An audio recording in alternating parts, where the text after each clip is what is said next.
Yo, what's good, my people? This Messiah, man. And in this video, man, I want to talk about the media and propaganda.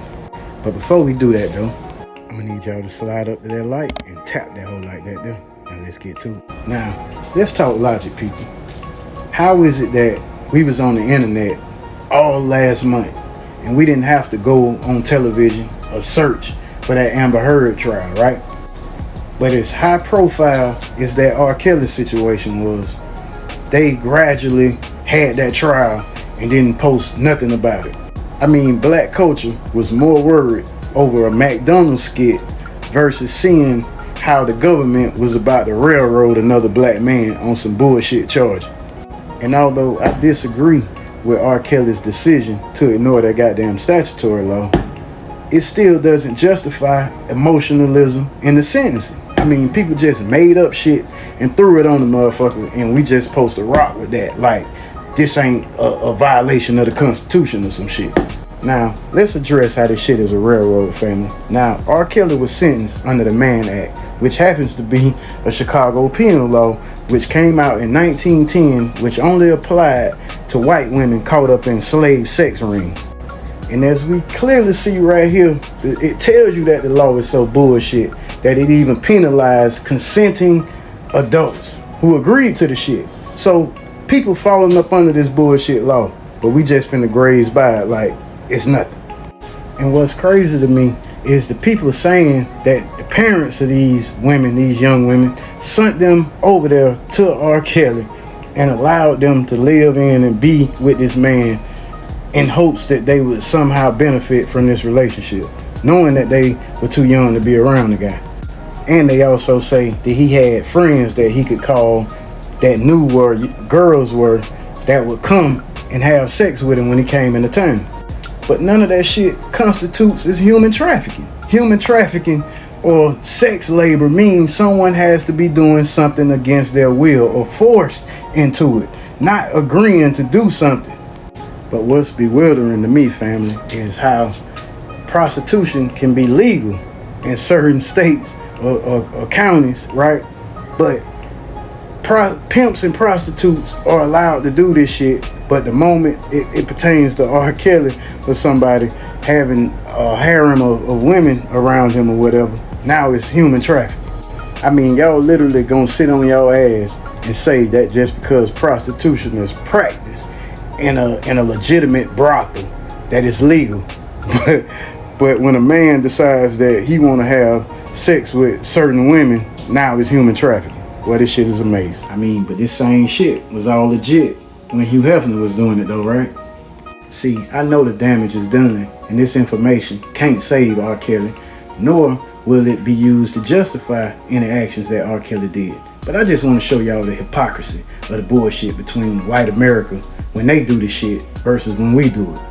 And listen, it was a chick named Elizabeth Ann Roberts, right, that posed in Playboy that Hugh Hefner eventually had to end up going to court over because she was underage and was a minor. But guess what they did?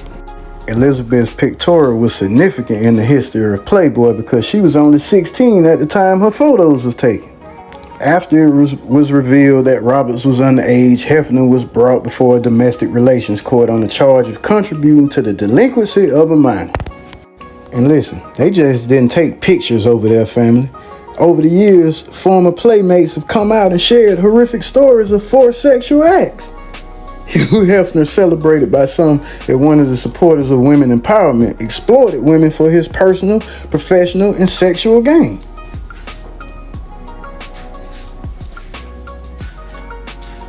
And this female, Jennifer Saginaw, she has a whole tell-all book about what went on in the Playboy Mansion. And Saginaw talks about how when she was 12 years old, she lived in the Playboy Mansion.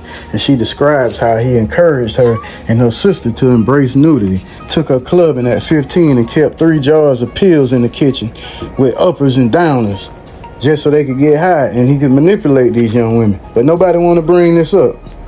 Oh, and never let us forget that Hugh Hefner had 10-year-old Brooke Shields in his Playboy magazine, which he took extensive heat for. But he didn't go to jail. How? And since we want to make the focus about celebrities using their prestige to coerce women into sexual favors and all of this, and the power and dominion that they have over them, what about the rules that Hugh Hefner instituted on his little girlfriend? Like, the girls had to be quiet when Hefner was speaking. What about when the girls had to only have blonde hair? How about when they had to sign clause agreements and NDAs so they couldn't tell what they saw or witnessed in the house? But y'all want to talk about cults and harems and shit. But this motherfucker literally made women sign a clause agreement not to tell. That is clearly cult behavior. But I'm going to play this short clip and let you see what the females said about R. Kelly. But they don't want to show you this. Why would they want to lie about you, their daughter? Okay, so when I first met Robert, my parents told me to lie about my age. So when I met him, he thought that I was 18. My parents told me to lie about my age to him. Okay, when I met him, they even lied to the police.